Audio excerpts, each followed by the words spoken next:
Here are some trending news in Nigeria. President Bola Tinubu has received a high-level United States military delegation led by the commander of the U.S. Africa Command, General Dagvin R. at the presidential villa in Abuja, to discuss strengthening security cooperation and counterterrorism efforts in West Africa. The meeting, which also had in attendance the National Security Advisor, Malam Nuhu Ribadu, Nigeria's service chiefs, and U.S. Chargé d'Affaires, Keith Heffern, focused on intelligence sharing and enhanced military collaboration as both countries confront rising terrorist threats across the region. Nigeria's First Lady, Senator Olorunmi Tinubu, has reinforced the country's soft power diplomacy following her participation in the National Prayer Breakfast held in Washington, D.C. Her presence at the event, attended by global leaders including U.S. President Donald Trump, helped counter negative narratives about Nigeria's religious freedom and highlighted the role of faith-based engagement and informal diplomacy in strengthening international relations.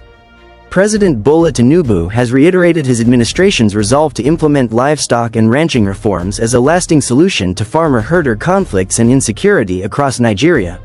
Speaking at the opening of the National Economic Council Conference in Abuja, the president said the reforms would boost agricultural investment and national security, adding that Vice President Kashim Shettima and the Minister of Livestock Development, Idi Mukhtar Maiha, have been directed to drive stakeholder engagement and identify viable locations for modern ranching systems.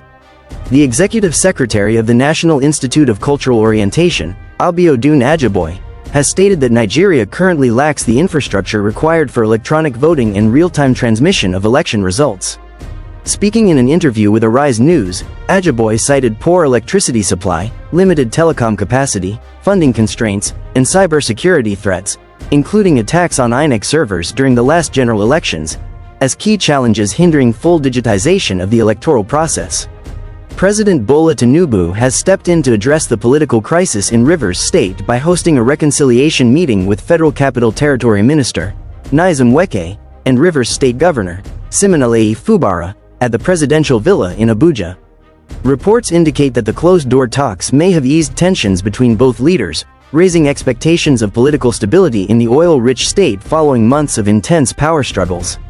For more trending news in Nigeria, subscribe to our channel, follow and visit us at DiasporaNews.ng.